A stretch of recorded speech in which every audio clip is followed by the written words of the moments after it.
Alliance Assurance, partenaire de l'invité du direct. Alliance Assurance, avançons en toute confiance.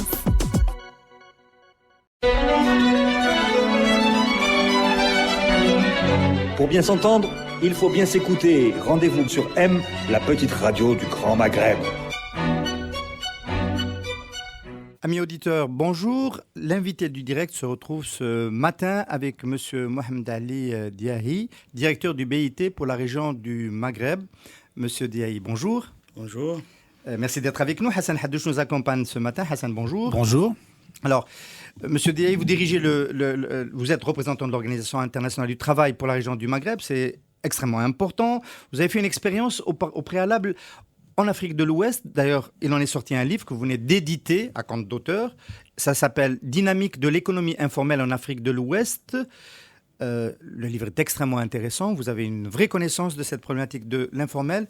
Est-ce que cette problématique et cette connaissance vous sert quand vous êtes à la tête du BIT au Maghreb? Est-ce que, en d'autres termes, l'informel est une question importante quand on est en poste à Alger? Merci d'abord. Permettez-moi d'abord de vous exprimer mes très vifs remerciements pour m'avoir invité à partager avec vous un certain nombre d'idées sur cette question de l'économie informelle au niveau global, mais peut-être aussi au niveau sous-régional et local en Algérie. Et certainement, nous aurons l'occasion d'aborder d'autres sujets.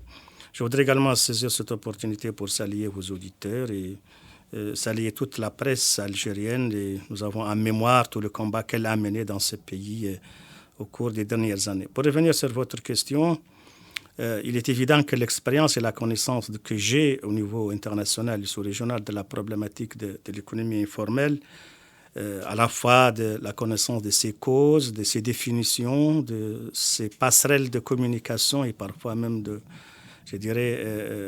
complicité avec les grandes entreprises, on peut en discuter.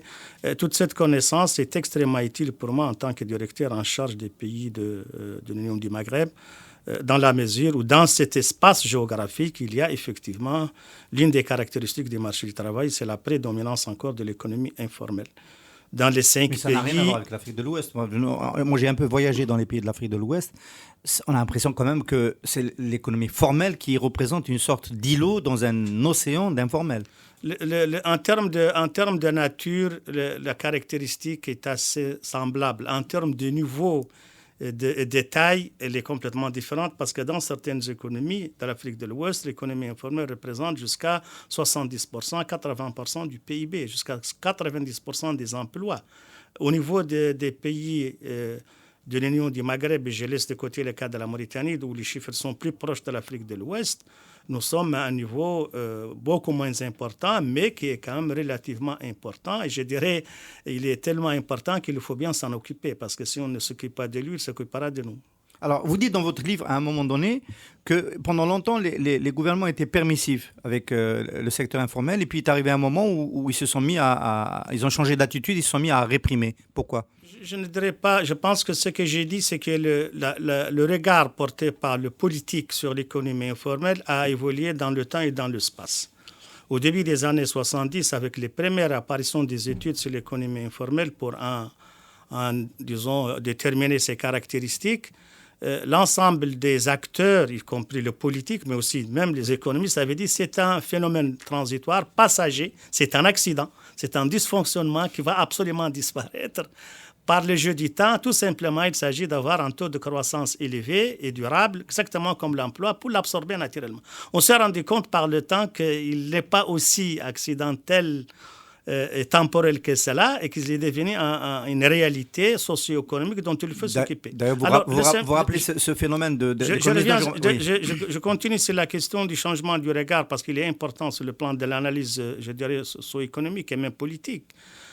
Et donc, on avait considéré au début que c'était quelque chose de passager. À un moment donné, il est devenu tellement important que le politique, au début, qui a voulu le combattre, a dit non, c'est quand même important sur le plan économique. Quand on a un secteur qui génère un niveau de PIB comme ça, il faut absolument s'en occuper. Mais même sur le plan politique, l'économie informelle, dans certains pays, est devenue un foyer, un bassin d'électeurs sur le plan politique.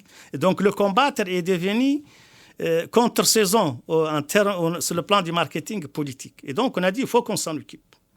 Et donc, au début, vis-à-vis, il avait une attitude un peu de réserve. À un moment donné, il a une attitude d'ouverture pour ce secteur et d'essayer de mettre en place des mécanismes d'intégration.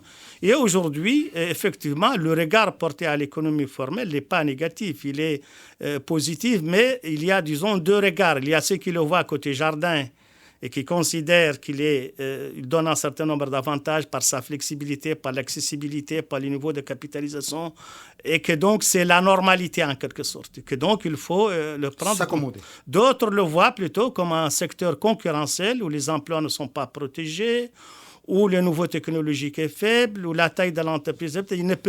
Il ne permet pas au pays de construire un tissu entrepreneurial capable de contribuer aux échanges, surtout dans le cadre de l'intégration régionale et éventuellement même de connecter les pays à la mondialisation. Et de ce point de vue-là, je l'ai qualifié, disons, d'économie quelque part handicapée. Handicapé, c'est un peu aussi le regard normalement de l'OIT qui réfléchit à la protection des travailleurs, qui réfléchit aux législations de travail qui permettent le développement, qui permettent la distribution, l'égalité sociale. Le secteur informel, de ce point de vue-là, est précarisant. On ne peut pas le concevoir comme étant uniquement une solution pour les gouvernements, une solution d'appoint. Il est certain que le secteur informel n'est pas l'idéal en termes de modèle de développement. Mais il est certain qu'aujourd'hui, il présente une réalité économique très importante. Je dois juste vous dire qu'au cours des 10 dernières années, 90% des emplois créés dans les pays en développement ont été créés par l'économie informelle. Alors, il faut, à mon avis, agir à deux niveaux. Le premier niveau, c'est ce que j'appelais le traitement naturel par des politiques macroéconomiques, sectorielles, par un certain nombre d'instruments opérationnels d'intervention, pour faire inverser un peu la tendance, c'est-à-dire avoir plus d'entreprises, surtout petites et moyennes entreprises structurées, plus que l'économie informelle. Ça, c'est le traitement, je dirais, naturel. Il y a maintenant un traitement manuel, en fait, comment faire avec le stock existant et comment faire pour que ce stock ne s'élargisse pas. Et c'est là où il y a un certain nombre d'interventions que suggère le BIT dans le cadre de sa politique de formalisation. D'ailleurs, cette stratégie a été discutée et définie dans une recommandation qui a été votée par l'ensemble des États membres en juin l'année dernière. On peut rappeler quelques mesures recommandées? Concrètement, d'abord la protection sociale, c'est-à-dire faire en sorte que les personnes qui travaillent dans ce secteur bénéficient d'une couverture sociale, c'est-à-dire plus précis en matière de protection contre les accidents et les maladies professionnelles.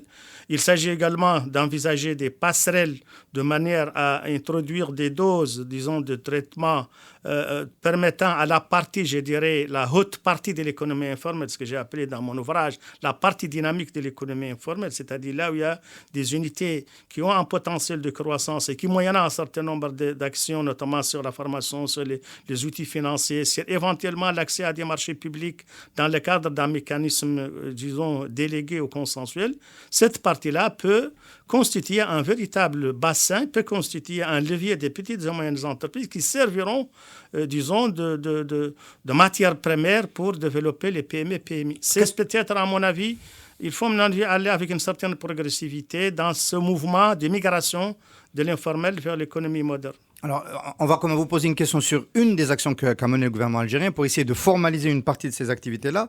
L'amnistie fiscale, il y a une mesure qui a été proposée par le ministre des Finances, c'est la mise en conformité fiscale. Donc, les gens qui ont fait de l'évasion fiscale pendant des années peuvent ramener dans le circuit bancaire leurs capitaux et ne seront taxés que forfaitairement à hauteur de 7% seulement.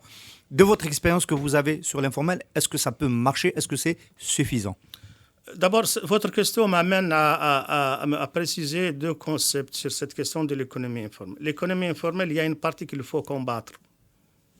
Et l'économie informelle, il y a une partie qu'il faut accompagner. Cela vous semble être un peu paradoxal, c'est un dilemme. Il faudrait bien comprendre que dans ma compréhension et dans mes recherches, mais surtout même pour le Bureau international du travail, la partie, je dirais, fraude de l'économie informelle ne mérite pas, disons, un traitement, je vais dire, digne d'intérêt. Je dis plutôt d'être combattu parce qu'il s'agit de s'installer dans l'illégalité, soit par les contrefaçons, soit la bande, soit la drogue, soit le marché noir, etc. Donc, ce qui nous intéresse, avant de revenir à votre question, c'est l'économie informelle, c'est ces petites unités de services, d'industrie, où des gens, des chefs de famille surtout, essayent de subvenir à leurs besoins. C'est véritablement de la survie. C'est cette frange de l'économie informelle qui est digne d'intérêt à la fois dans le cadre d'une réflexion, mais également dans le cadre des actions à travers des mesures d'accompagnement.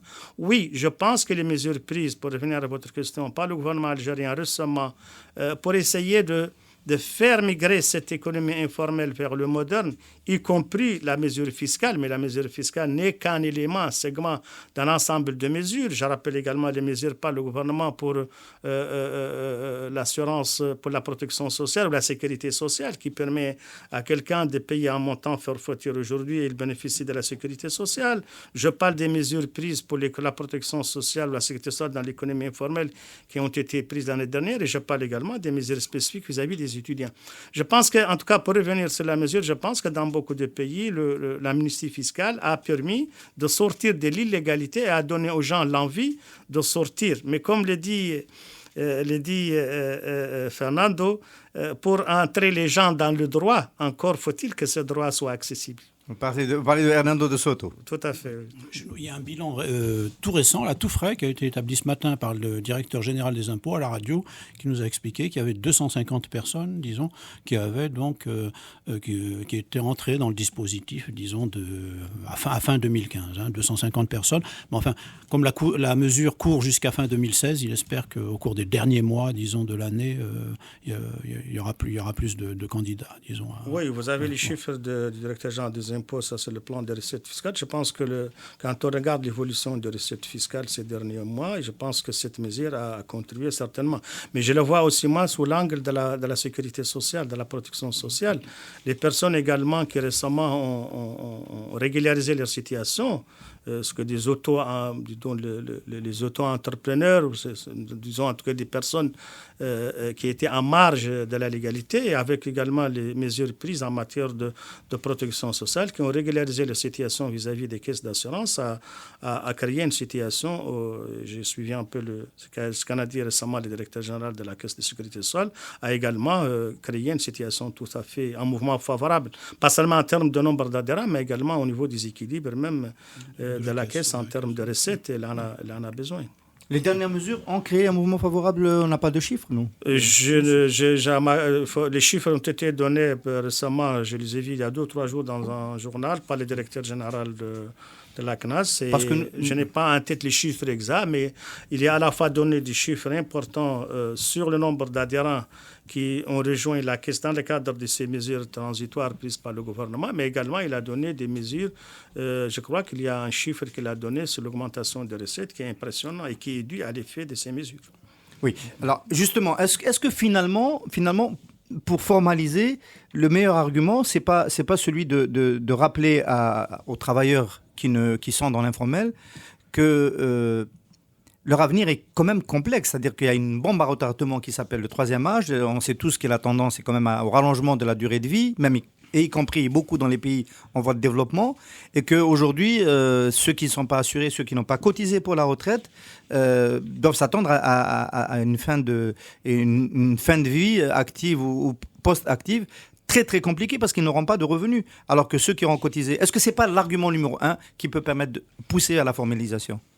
Je pense que la formalisation, c'est un élément, mais ce n'est pas le seul élément. Il y a bien entendu d'autres variables qui rentrent en ligne de compte. La pire d'une chose, c'est qu'il faut que le champ, c'est-à-dire il faut que l'environnement, avec un garanteur, donne envie à ceux qui sont dans l'informel d'aller sur le formel. Ça, c'est fondamental. Si on ne leur donne pas la possibilité et l'envie, en agissant à la fois sur le cadre juridique, c'est important, mais en agissant sur le coût, la formalité, elle a un coût d'entrée. Ce coût d'entrée doit être réexaminé en termes de niveau de contribution, de prélèvement. Il doit être aussi réexaminé en termes de gouvernance, c'est-à-dire certains pays ont créé un seul guichet où la petite entreprise informelle ou le chef de famille, là, il a la possibilité de payer un montant uniforme, raisonnable, qui couvre à la fois la taxe communale s'il existe, l'aspect fiscal et qui couvre la contribution au système de sécurité sociale, à la fois pour les maladies, l'accident du travail, les décès, mais également pour la retraite et pour le chômage.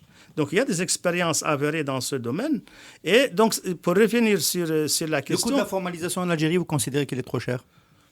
Ça dépend.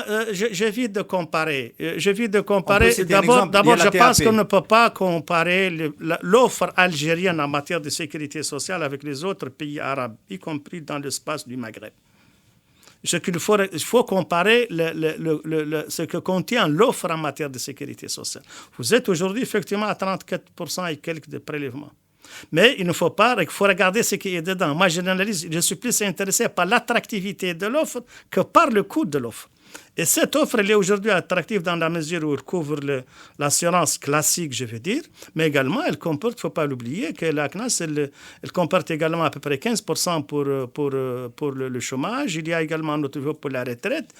Et quelque part, c'est une offre sécurité sociale bouquée, comme on dit en termes de marketing, c'est-à-dire que la boucle est bouclée en termes d'offres, ce qui n'est pas le cas de beaucoup d'autres pays. Donc, à mon avis, il faut pas... Je ne dis pas qu'elle est négligeable, 34%, même si c'est le travail, il paye 9% et le reste est payé en charge par les employeurs. Et incontestablement, les prélèvements sociaux ne sont pas neutres dans les questions de productivité, de compétitivité. Ils ne sont pas neutres également pour construire une économie attractive au regard des normes et des exigences. Vous êtes en train de nous dire on a une offre de couverture sociale. Hassan, je vais te donner la parole. Un peu Rolls-Royce, parce que l'offre est bonne, c'est un bon package, mais est-ce que justement c'est pas une offre qui est un peu surcotée pour quelqu'un qui est dans l'informel et qui a envie de se formaliser, peut-être qu'il voudrait moins de couverture donc moins de prélèvements, une offre moins premium, mais la possibilité de, par exemple, avoir déjà la sécurité sociale. Votre question est très pertinente, mais entendons-nous bien. Lorsque je parlais aujourd'hui de la migration, de la formalisation de l'économie informelle, ou au moins de sa partie dynamique vers l'économie moderne, il est évident qu'il faut envisager un certain nombre. Tout à l'heure, quand j'ai repris la formule célèbre de Fernando, pour entrer dans le droit en tort, il faut-il que le droit soit accessible, y compris le droit en matière de prélèvement. Et je pense qu'il faut absolument... on ne peut pas demander aujourd'hui à une petite entreprise ou ou quelqu'un qui est dans l'activité informelle de payer le même prélèvement que la Sonatrach. Ça, c'est très clair. Donc, il faut absolument envisager des mécanismes. Et d'ailleurs, je pense que les mesures prises par le gouvernement l'année dernière vont dans ce sens-là. Aujourd'hui, vous payez un montant forfaitaire, je ne me rappelle pas, mais il est relativement négligeable et il vous permet d'accéder, vous et votre famille, à un certain nombre de protections. Donc, il ne faut pas parler de 34% pour l'économie informelle. C'est un autre niveau. Oui. Monsieur, je voudrais revenir un petit peu en amont dans votre réflexion. Vous nous avez dit tout à l'heure que dans un certain nombre de pays d'Afrique de l'Ouest, donc, l'économie informelle peut représenter jusqu'à 90% des emplois. Aujourd'hui, vous êtes donc le directeur du bureau Maghreb. Est-ce que vous avez des instruments de mesure de la part de l'économie informelle dans les pays du Maghreb, dans un pays en particulier comme l'Algérie? Pour répondre à votre question, là, aujourd'hui, il représente à peu près 40% des emplois non agricoles en Algérie. J'ai la réponse. Je pense que c'est à peu près ça, 40-41%. Voilà. 41%. Voilà. C'est relativement important. C'est relativement important. Très bien. Ça, ce sont des chiffres qui sont... Est-ce que ce sont des chiffres qui sont inspirés, parce qu'ils ressemblent un petit peu aux chiffres de l'ONS, hein, c'est... autour de 40% de l'emploi salarié non déclaré. Je crois que vous avez donc la réponse à votre question. Donc, c'est ça. Donc vous utilisez les chiffres de l'ONS. Je n'ai rien contre les chiffres de l'ONS. Je dois même aller plus loin encore et avoir le courage de vous dire qu'au BIT, nous préférons, lorsqu'il s'agit des statistiques et des documents, la source pour nous, c'est la source nationale. Et dans le cas d'espèces, c'est l'ONS. Donc, c'est plus important en Algérie. Je sais que l'économie informelle est rebelle aussi à la quantification. Ce n'est pas facile d'avoir les chiffres exacts, mais parce que le débat sur les chiffres est un débat interminable et pour éviter toute confusion, nous préférons évidemment, dans nos recherches et dans notre système d'assessment, utiliser les informations venant des instituts de statistiques dans les pays que nous couvrons. Est-ce que ce chiffre est plus important en Algérie que dans les pays voisins ou moins? Ce chiffre dans les 5 pays, il est aussi entre 40, disons, le niveau bas, au niveau de l'Algérie, jusqu'à 75% en Mauritanie, en passant par un niveau intermédiaire peut-être de 50 et quelques au Maroc. La Tunisie a un niveau également relativement semblable à celui de l'Algérie. Voilà. Très bien. Bon. Alors, est-ce que... un dernier point. Bon... toujours dans les analyses qui sont faites par l'ONS, disons au cours il y a un bilan très intéressant qui a été publié, que vous connaissez évidemment, très certainement, sur les 10 dernières années. Ce que montre la tendance, disons, soulignée par l'ONS, c'est une augmentation importante de l'emploi informel au cours des 10 dernières années, entre 2004 et 2014. Est-ce que vous la confirmez? Est-ce que c'est une tendance inquiétante? À quoi est-ce que vous l'attribuez, cette augmentation qui semble irrésistible? Je n'ai pas la traçabilité de l'évolution dans le temps et dans l'espace, mais je considère en tant qu'ébéité, je dirais par conviction personnelle, que toute augmentation, quel que soit son niveau de l'économie informelle, n'est pas un bon signe sur le plan économique et surtout n'est pas un bon signe au sens des conditions de travail et au sens surtout de ce qu'on appelle chez nous l'agenda du travail décent. Ça, c'est certain. Chaque fois qu'on augmente d'un ou 2 points le niveau d'emploi informel, on est dans une situation préoccupante. Je n'ai pas analysé les causes de l'évolution de ces 40% en Algérie, mais le plus souvent, les causes, globalement parlant, et sans me positionner dans le cas d'espèce de l'Algérie, sont multiples. La première des causes, c'est un dysfonctionnement quelque part du système. Dans certains pays, autrement dit, ce que je dis, c'est que ce n'est pas l'abondance des matières premières ni la variable démographique qui font que parfois l'économie informelle est importante ou pas importante. Je prends 3 exemples en Afrique, l'île Maurice, le Botswana par exemple, et le Ghana en Afrique de l'Ouest. Si je prends le Nigeria, qui est un pays très riche, il y a plus d'économie informelle qu'au Ghana, qui est un pays beaucoup moins riche. Si je prends le cas du Botswana, donc quelque part c'est un dysfonctionnement de l'économie, quelque part. Botswana, où le taux d'informalité dans est certains très cas, bas. c'est là où il y a eu beaucoup, par exemple, le chômage est très... L'impossibilité pour le secteur moderne d'absorber la demande, les gens n'ont pas d'autre choix que d'aller s'installer dans l'informel. C'est vraiment... Je dois dire que plus le développement, plus l'emploi informel se développe, plus on peut considérer que c'est une faiblesse de l'économie informelle, formelle et son incapacité à répondre à la demande. Il y a évidemment, et quand vous regardez l'ouvrage, je l'avais constaté, sous les premières générations des plans d'ajustement structurel, on voit que l'économie informelle s'est beaucoup développée. Cela s'expliquait par le fait qu'il y a un désengagement de l'État, la privatisation de grandes entreprises. Et lorsqu'il y a eu des dégraissages très importants, qu'est-ce que les gens font? Ils prennent leur prime de licenciement et ils investissent le champ de l'informel parce que ça demande moins d'argent, ça demande moins de technologie, ça demande moins de coûts d'accès. Mais en Algérie, ce n'est pas le cas. En Algérie, l'évolution au cours des 10 dernières années, c'est une évolution importante. L'ONS relève 6 points d'augmentation, donc c'est important, c'est significatif. Cette évolution, elle n'est pas imputable aux privatisations, puisqu'il n'y en a pas eu depuis 10 ans. C'est curieux aussi, un des points forts, disons, de la politique économique mise en œuvre par les pouvoirs publics, en général, je ne sais pas ce que vous en pensez, c'est la politique à l'égard des micro-entreprises. Il y a des efforts très importants qui ont été faits dans le domaine de la micro-entreprise en Algérie, dans la création d'emplois dans ce domaine-là. Comment est-ce que vous l'appréciez, vous? Est-ce que vous avez une... Pour revenir sur c'est intéressant de poursuivre la réflexion pour analyser véritablement les causes de cette évolution-là. Ce serait intéressant sur le plan, je dirais, sur le plan de la recherche. Pour revenir sur votre question, notre appréciation, disons, du dispositif qui a été mis en place par le gouvernement pour faire face à la question du chômage et surtout au chômage des jeunes, nous pensons que du point de vue construction architecturale, le système est un système...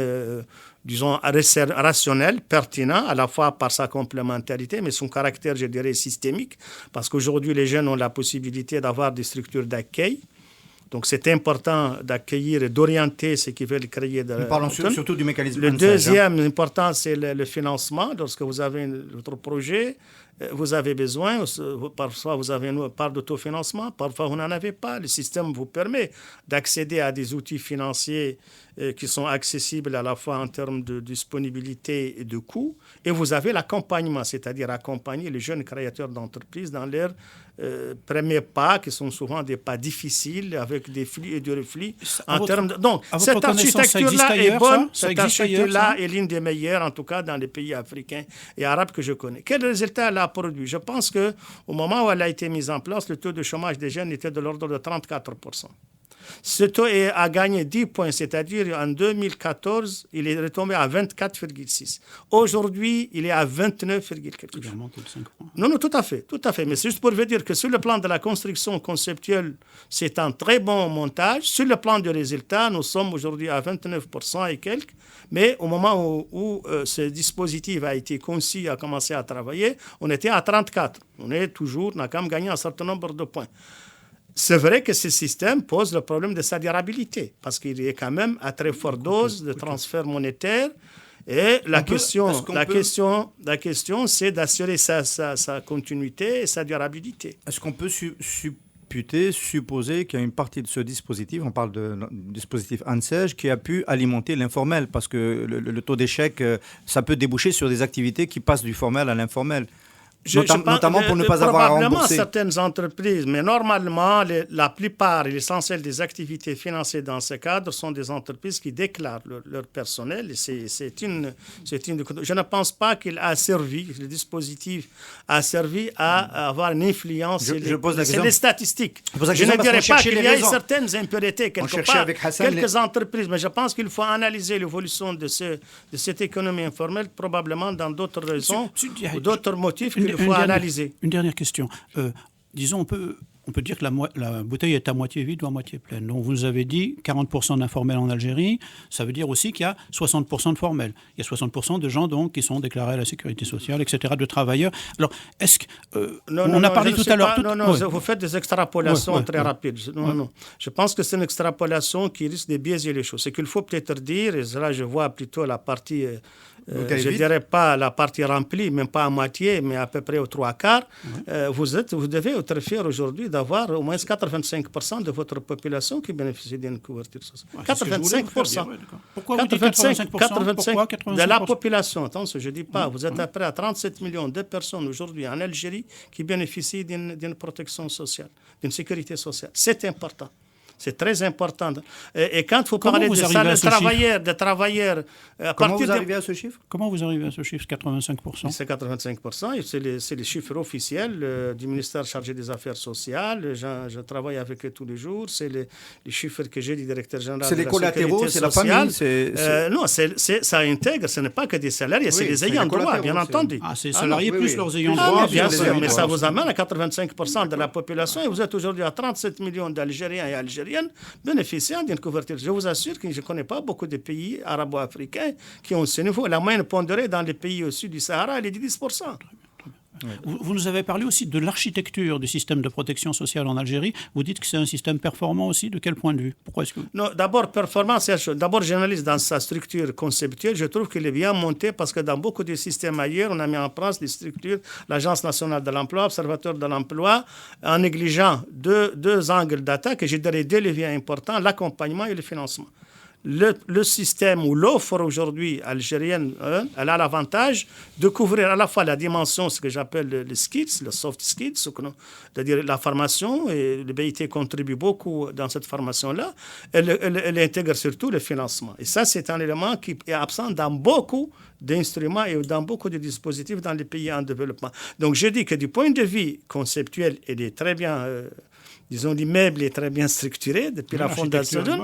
Et son efficacité opérationnelle, elle va se mesurer à travers les chiffres que je vous ai donnés. Je pense que jusqu'à présent, les chiffres sont bons, relativement bons. Ils ont été un peu, en 2015, impactés négativement parce qu'on était en 2014 au niveau de 24% pour les jeunes et on est à 29%. Je pense aussi, il faut l'occasion pour moi de dire que, parce que vous avez vu le dernier rapport du programme des Nations Unies pour le développement pour l'Algérie. Effectivement, il confirme ces chiffres, mais aussi il faut rappeler que le taux de chômage aujourd'hui, si on l'analyse région par région, le monde arabe, l'Asie, l'Amérique latine, l'Europe, le monde arabe a le taux le plus élevé de chômage aujourd'hui. Oui, bien sûr. À propos de l'architecture, une dernière question. Vous dites notre inspection du travail est quelque chose qui fonctionne bien en Algérie? Écoutez, il faut bien... c'est le ministère en charge des Affaires sociales qui est mieux indiqué que moi pour répondre. Mais en tant que directeur du BIT, je dois d'abord souligner, et je m'en réjouis beaucoup pour un pays que j'aime beaucoup où je travaille, l'Algérie, que c'est l'un des rares pays encore qui a une inspection du travail dont le fonctionnement, les modalités de financement et l'autonomie sont conformes à la Convention internationale du BIT. Vous avez un corps d'inspecteurs du travail, une structure autonome qui est complètement détachée de l'autorité, disons, administrative. Et je pense que ce mode de fonctionnement, ce statut, incontestablement, lui confère plus d'autorité, plus d'autonomie pour faire le travail dans les meilleures conditions. Sur un autre plan, et tant que je cherche, les inspecteurs du travail que vous avez sont d'un niveau excellent. Je rappelle à nos amis auditeurs qui nous auraient pris en route que cette voix, ce monsieur qui parle avec autant d'autorité et de facilité du marché du travail et des enjeux du travail, c'est monsieur Mohamed Ali Diahi, un ami mauritanien et surtout directeur du BIT pour la région du Maghreb. Nous avons le plaisir de recevoir ce matin dans l'invité du direct. Le gouvernement algérien veut changer, veut faire avancer sa législation du travail. Est-ce que vous savez où on en est dans cette réforme et comment vous, BIT, appuyer, accompagner les autorités algériennes dans cette réforme? Merci. Cette question est importante. Je voudrais juste peut-être rappeler disons, une donnée, un déterminant par rapport. Le Code du travail est un instrument extrêmement important parce que c'est disons, le cadre juridique qui régit les rapports contractuels entre un employé et un travailleur, à la fois sur les conditions de travail, sur la durée du travail, sur le niveau de rémunération parfois, sur les questions importantes, liberté syndicale, bien d'autres aspects. Donc, un élément, donc un cadre juridique d'une importance capitale, il est pour l'Algérie et il est aussi pour le Bureau international du travail. Alors, pour revenir sur la question précise de l'état de lieu et éventuellement l'accompagnement du BIT, oui, il y a toute une réflexion qui a été lancée par les partenaires sociaux algériens, dans le cadre d'ailleurs de la tripartite, il y a quelques années. Je ne me rappelle pas quand ce chantier a été ouvert, mais quand j'ai pris fonction ici en Algérie en avril 2014, quelques mois après, nous avons été officiellement saisis par un draft de documents qui nous a été transmis officiellement. Par le département de M. Razi, déjà Oui, par le ministère en charge des Affaires sociales. Ensuite, l'Union générale des travailleurs nous a communiqué également le draft. Et nous avons, conformément aux procédures du BIT, communiqué ce document à nos experts. Nous avons un service à Genève qui a l'avantage de travailler avec tous les pays du monde, qui est perché, disons, sur un satellite en termes d'observation et de capacité de faire du benchmark sur les meilleures pratiques. Et cette draft a été analysée à la fois du point de vue juridique pur, c'est-à-dire les degrés de sa conformité aux normes internationales du travail ratifiées par l'Algérie. Je rappelle que l'Algérie a ratifié 60 conventions internationales du travail, dont les 8 conventions fondamentales. Mais nos services et nos experts ont eu un regard à la fois en termes de best practices, que sont les meilleures pratiques au niveau mondial, surtout dans des pays dont le niveau de développement est à peu près semblable à l'Algérie. Le BIT a communiqué officiellement ses observations au gouvernement. Et depuis 2 ans, il n'y a pas eu de réforme. Donc vos observations ont retardé la réforme. Non, je ne dis pas depuis 2 ans. Nous avons communiqué notre copie au gouvernement l'année dernière. Je dois dire que le processus est en cours. Il y a certainement des questions et les conclusions, d'abord, sur un certain nombre d'aspects de nos recommandations, ce qu'il faut absolument que certains aspects soient examinés au niveau tripartite et qu'ils soient co-construits sur la base des réalités et de l'expérience nationale. Vous savez, les réformes d'un code du travail, ça prend énormément de temps. Ce n'est pas compte tenu des enjeux, des intérêts liés à ce document, à ce cadre juridique. Partout dans le monde, ça demande parfois quelques années. Je ne suis pas là pour dire que ça doit rester dans les tiroirs, mais je suis persuadé que la volonté du gouvernement et les attentes des partenaires sociaux et leurs attentes sont telles que j'ai de bonnes raisons de penser que la boucle sera bientôt bouclée. La boucle sera bientôt bouclée. Moi, je voudrais profiter de votre expérience internationale. On a eu l'occasion tout à l'heure hors antenne de parler d'un certain nombre de sujets qui sont en fait des sujets d'actualité en Algérie en ce moment. On a parlé tout à l'heure, par exemple, des zones franches. Vous nous avez dit, vous, que c'est quelque chose qui est envisagé en Algérie, qui est plus développé dans les pays voisins que chez nous. Et vous portez un regard relativement, nuancé sur le développement de ce genre de zone économique. Vous êtes terribles, les journalistes. J'ai pensé que les sujets abordés dans les couloirs vont rester dans les couloirs. Non, mais je ne veux pas. C'est pas que je vais échapper. Non, je vais répondre. Qui est terrible. C'est pas bien sûr. Ouais, moi, j'aime pas beaucoup les couloirs. Moi, je suis très transparent. Non, pour revenir à votre question, j'ai utilisé effectivement dans les couloirs, quand vous m'avez posé la question, une formule ramassée, mais qui est un peu synthétise ma perception et mon expérience. Les zones franches, c'est pas très franc. C'est pas très franc parce que c'est trop complexe à gérer. Parfois, ça peut produire l'effet inverse parce que ça peut constituer aussi d'abord des conditions de travail qui sont difficiles. Dans certaines zones franches aujourd'hui, on empêche les inspecteurs du travail je connais des pays où on a empêché les inspecteurs du travail d'aller contrôler les conditions de travail dans les zones franches au prétextant que la territorialité au sens juridique même du terme, c'est-à-dire que la zone franche ne devient plus une partie du territoire. On est dans l'offshore. Vous voyez. Donc, je ne peux pas, quand même, en tant que BIT, admettre qu'il y a un espace dans un pays qui échappe au contrôle d'inspection de travail sur les... Ça, c'est par rapport aux conditions de travail et aux valeurs que nous incarnons et que nous défendons. Même sur le plan, je dirais également économique. Ça peut aussi constituer un bassin de fraude, à la fois fiscale, mais même une concurrence déloyale des petites et moyennes industries qui ne sont pas logées dans la même enceinte que les entreprises bénéficiant d'un régime fiscal ou douanier dérogatoire. Donc, honnêtement parlé, avoir un code d'investissement attractif et incitatif, oui. Avoir une réglementation offshore qui encourage le partenariat, qui attire les investissements et qui permet également de donner aux entreprises, disons, les ressources nécessaires. N'oublions pas que les bénéfices d'aujourd'hui sont les investissements de demain et les emplois d'après-demain. Donc, je pense que... Helmut Schmidt, on va le saluer. Oui, tout à fait. C'est la formule du chancelier allemand très célèbre.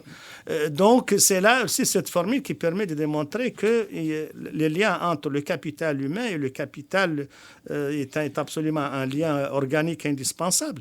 Monsieur Dehaï, moi, je vous pose la question autrement.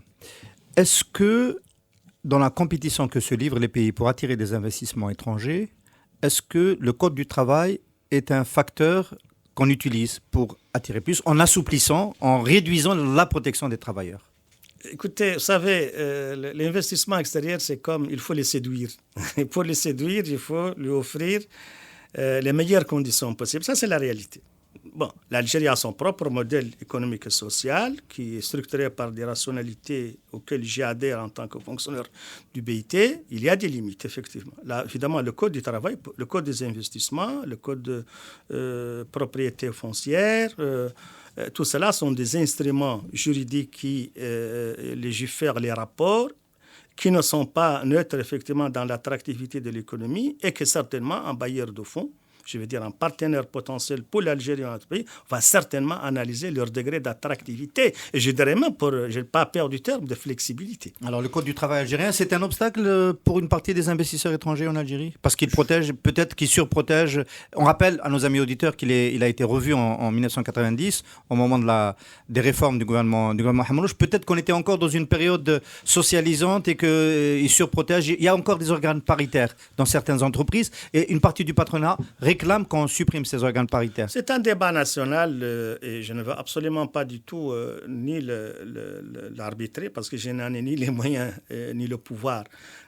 La question revient, vous pouvez la poser de façon plus claire si vous voulez, je vous répondrai parce que ça revient à me poser la question comment arbitrer entre les exigences de flexibilité demandées par les entreprises, y compris les entreprises algériennes, y compris le patronat algérien avec un grand P, et les exigences de sécurité de l'emploi fortement réclamées par les syndicats ici, en Algérie et ailleurs. Je pense que les compromis non compromettants doivent être recherchés entre un arbitrage entre ces deux exigences par le dialogue social. Il y a des pays qui ont trouvé des passerelles, disons, leur permettant de trouver des compromis intelligents, permettant à la fois, disons, Attendez, quand vous dites le dialogue social, vous ouvrez une brèche. C'est-à-dire que est-ce que ce dialogue social doit avoir lieu au niveau central, avec force de la loi, une fois que les compromis sont trouvés, ou est-ce que, comme c'est en train de se faire un petit peu en France en ce moment, avec le projet de loi Macron bis, laisser les partenaires sociaux négocier au cas par cas sur les horaires, sur les conventions collectives de travail, etc. Déplacer dans le cadre de l'entreprise les enjeux du Code du travail. Il y a deux niveaux d'intervention. Le dialogue social peut se présenter sous forme bipartite, c'est-à-dire des négociations entre le milieu professionnel d'employeurs et les syndicats. Il peut avoir lieu au niveau de l'entreprise comme il peut avoir lieu au niveau du secteur. Mais de mon point de vue, je peux me tromper, les débats ou les discussions sur le Code du travail lui-même, dans sa partie stratégique de flexibilité ou de sécurité d'emploi, c'est ce que j'appellerais la discussion hard un peu. Il doit, à mon avis, se situer au niveau tripartite et au niveau central. Parce qu'il s'agit également d'alimenter un document, le Code du travail, de portée nationale. Monsieur Diaye, moi je voudrais vous poser une question. Je voudrais profiter de votre très large expérience internationale et surtout de votre expérience africaine pour poser une question qui va peut-être vous paraître un peu polémique, mais disons, en Algérie, au cours des dernières années, on a un préjugé extrêmement favorable à l'égard des investissements chinois. Et en particulier dans la période la plus récente, on est en train d'envisager, disons, de confier, pour des raisons financières, une partie importante, au moins de la réalisation de nos infrastructures, à des entreprises chinoises. Est-ce que vous, en fonction de votre expérience, disons, africaine, et des bilans qui ont été établis par votre organisation, quel est le jugement que vous portez, vous, et même des avertissements, les conclusions que vous tirez de l'expérience de la réalisation des infrastructures, disons, par des entreprises chinoises en Afrique? D'abord, je dois dire que le modèle de développement ou de partenariat chinois peut effectivement, sur un certain nombre d'aspects, répondre à un besoin pertinent où d'autres partenaires n'ont pas... quelle est sa particularité? C'est un peu comme le dispositif d'emploi en Algérie. Les Chinois vous proposent parfois le beurre et l'argent du beurre, c'est-à-dire ils vous proposent des infrastructures et en même temps, ils amènent leur financement. Ça, effectivement, c'est un modèle auquel il est difficile de résister. Auquel il est difficile de résister, oui, surtout pendant les périodes de vaches maigres. Alors, il y a un certain nombre de précautions à prendre, je dois le dire, un certain nombre de précautions à prendre. Le fait d'avoir des infrastructures clés à main, y compris le financement, ne veut pas dire qu'il faut tordre le cou aux conditions de travail et aux règles. Sur cette question, le BIT est très, très attentif et ces financements, ce mode de financement doit absolument être accompagné de protection des travailleurs en matière du niveau des salaires, doit être accompagné de protection des travailleurs en matière de protection des accidents de travail et maladies professionnelles. Et évidemment, s'assurer que toutes les entreprises chinoises déclarent les travailleurs au niveau du régime de sécurité sociale. Mais ce n'est pas le travail du BIT, c'est le travail des inspecteurs du travail. C'est aussi un problème de rapport de force. Je ne dirais pas, sur ce plan, je peux faire confiance à la grande capacité de négociation de l'Algérie compte tenu de la qualité de ses cadres. Mais dans un certain nombre de pays, ça peut poser des problèmes en termes de rapport de force dans les négociations en amont. Je pense que les États, si je peux me permettre un point de vue, doivent, sur la question des conditions du travail de la main-d'œuvre et de sa protection, mettre un certain nombre de garde-fous.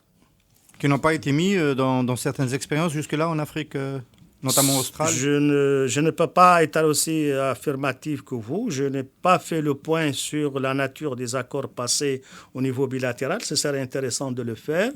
Mais je pense que tous les États, certainement, ont tout intérêt à avoir un regard sur cet aspect parce qu'il ne relève pas seulement d'une justice sociale, d'une équité, mais il a aussi d'autres impacts sur même l'effet induit qu'on peut tirer de cette coopération.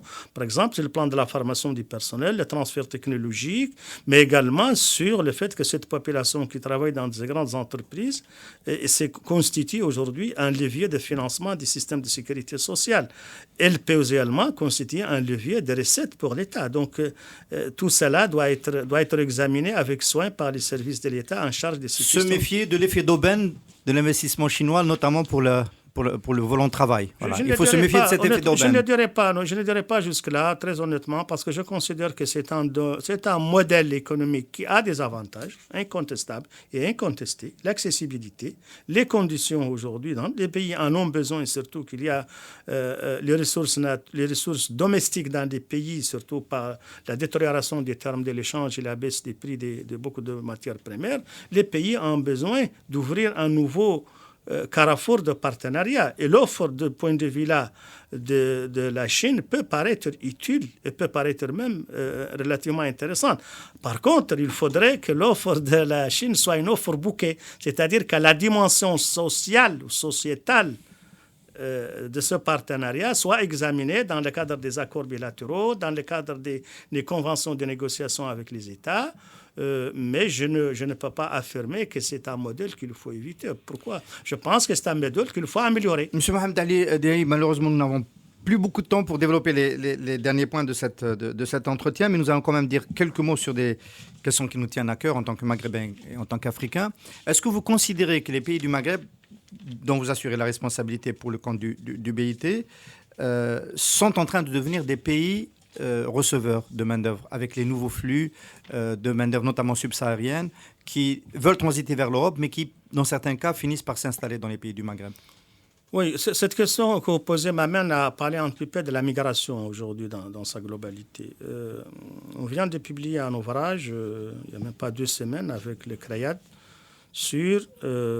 mais surtout cet ouvrage s'est intéressé à la vie des cerveaux, c'est-à-dire ce qu'on appelle la migration scientifique. Juste pour mémoire, par exemple, aujourd'hui, il y a plus de 20% de médecins algériens aujourd'hui d'origine algérienne qui opèrent en France. Il y a à peu près les mêmes chiffres pour les ingénieurs. Ça, c'est pour Mais globalement, si vous regardez aujourd'hui la migration au niveau global, on est à peu près...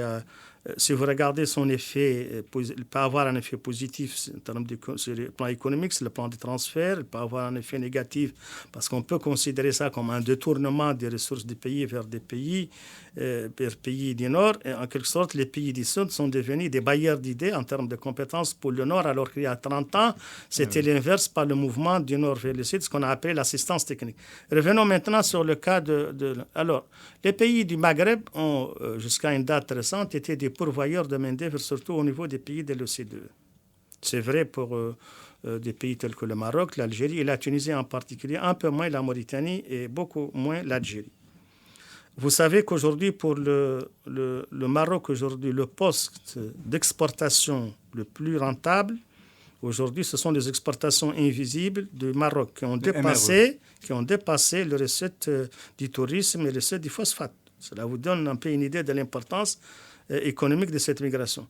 Ce qui est nouveau aujourd'hui dans cette migration, c'est que les pays sont devenus des pays d'accueil, effectivement, d'une migration, à la fois parce qu'elle va aller chercher, disons, des conditions de vie meilleures au niveau de l'Europe, et parce que beaucoup d'entre eux n'arrivent pas à poursuivre le travail, ils deviennent, ils restent au pays, en particulier au Maroc et en Algérie. Ce phénomène a pris une envergure importante ces dernières années, surtout avec nos amis et nos compatriotes de l'Afrique au sud du Sahara.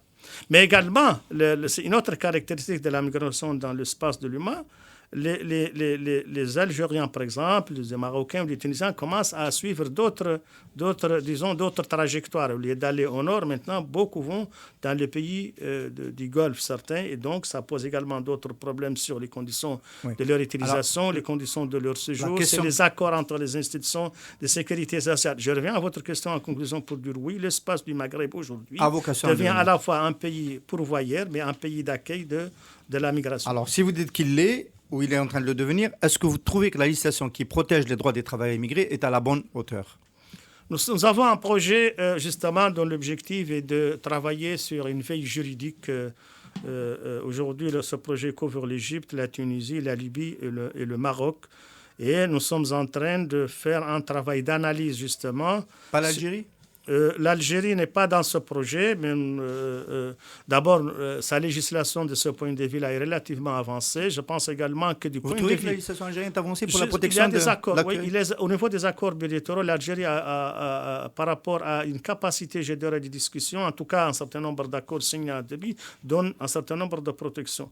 Je vais juste finir pour dire que nous sommes en train de faire une analyse juridique, un peu une veille juridique pour analyser le corpus juridique applicable à la migration, mais il ne s'agit pas seulement de dispositifs juridiques internes au pays. C'est qu'il faut, là où vous voulez que les migrants soient projetés, c'est par des conventions bilatérales. Si demain la main-d'œuvre algérienne ou marocaine ou tunisienne ou mauritanienne va aller dans les pays du Golfe, ce pays ne peut être réglé qu'à part des accords bilatéraux entre les deux pays. Donc nous cherchons à augmenter ou à améliorer la capacité des pays où nous opérons sur ces questions pour que les ministères en charge de la migration, dans les pays où il y a des ministères chargés de la migration, parce qu'il y en a, ou les pays dont les ministères chargés des affaires sociales gèrent cette question-là, aient le maximum de matériel sur le plan de l'expertise pour devenir un véritable acteur dans les négociations avec les pays d'accueil de la main-d'œuvre. Oui. Dans le cas de, moi je voulais insister notamment, est-ce que de ce que vous savez, on va finir sur cela, il y a une adéquation entre une offre de travail, notamment sur le marché algérien, je pense au bâtiment, à l'agriculture, où il y a des déficits de main-d'œuvre, donc une offre de travail et une demande de travail et une offre qui est pourvue par les migrants subsahariens. Oui, non, ce n'est pas une particularité. Est-ce que vous avez le sentiment que le gouvernement algérien le reconnaît et tente de l'institutionnaliser? Ce n'est pas une particularité de la caractéristique du marché du travail algérien. Si vous avez jeté un coup d'œil sur les grandes tendances, les caractéristiques du marché du travail au niveau maghrébin, il y a cette tendance qui est une inadéquation claire entre l'offre, c'est-à-dire ce qui est disponible en termes de main-d'œuvre, qu'elle soit nationale ou étrangère, et les besoins du marché du travail en termes de compétences. Et il y a même un paradoxe. Vous avez des pays qui importent, qui ont un taux de chômage très élevé et qui utilisent la main-d'œuvre étrangère, non pas seulement par des nivellements de bas, par des conditions, mais tout simplement parce qu'ils n'ont pas les compétences avérées. Ceci est très vrai dans ce que j'appelais les métiers intermédiaires, tout ce qui est contremaître, tout ce qui est ouvrier hautement qualifié, beaucoup plus que dans les high level, au niveau des ingénieurs, au niveau des cadres supérieurs. Ça, c'est une caractéristique l'autre caractéristique, c'est l'économie informelle dont on a parlé. Et cette caractéristique-là, effectivement, elle est problématique aujourd'hui. Elle doit absolument être réglée. Elle ne peut être réglée par un dispositif juridique. Il faut tout un système de gouvernance de la formation, de s'assurer que les formations sont en harmonie avec les besoins du marché du travail. Deuxièmement, il faut savoir que lorsque nos enfants vont sortir demain des ingénieurs ou des managers des grandes écoles de business, le savoir qu'ils ont accumulé dans l'école va être dépassé par la vitesse des besoins du marché du travail, d'où la nécessité de développer la formation tout au long de la vie, l'employabilité, c'est-à-dire la possibilité pour une personne de rester vendable sur un marché du travail en perpétuelle évolution. Donc, c'est toute la gouvernance de la formation également. Quel rôle d'enseignement supérieur aujourd'hui dans les modules de formation par rapport? Est-ce qu'on doit continuer à former des littéraires, des sociologues, des juristes, des économistes, alors qu'on a besoin d'ouvrir de nouvelles filières? Donc, ce n'est pas le code du travail ou la législation elle-même qui va être un instrument de régulation de ces dysfonctionnements, mais c'est la gouvernance et le contenu de la formation supérieure, la formation technique et professionnelle, qui devient de plus en plus proche d'un marché du travail qui n'est pas statique, je le répète, il évolue et il évolue très vite. Monsieur Mohamed Ali Diaye, vous êtes à Alger encore pour un moment, vous êtes depuis 2 ans. C'est quoi les mandats diplomatiques des Nations Unies pour l'OIT? C'est tous les 4 ans? Je suis là depuis 2 ans. J'ai l'impression que je suis là depuis une semaine et je n'ai pas envie de partir très tôt. Je ne pense pas, sauf si je commets une erreur professionnelle inacceptable. Nous vous le souhaitons pas. Vous allez encore me supporter pendant quelques temps. Nous espérons surtout ce sera avec plaisir. Voilà, nous espérons surtout vous réinviter pour parler d'une évolution dans le code du travail algérien et d'événements heureux dans le Maghreb. Merci beaucoup d'avoir été l'invité du direct. C'est moi qui vous remercie beaucoup.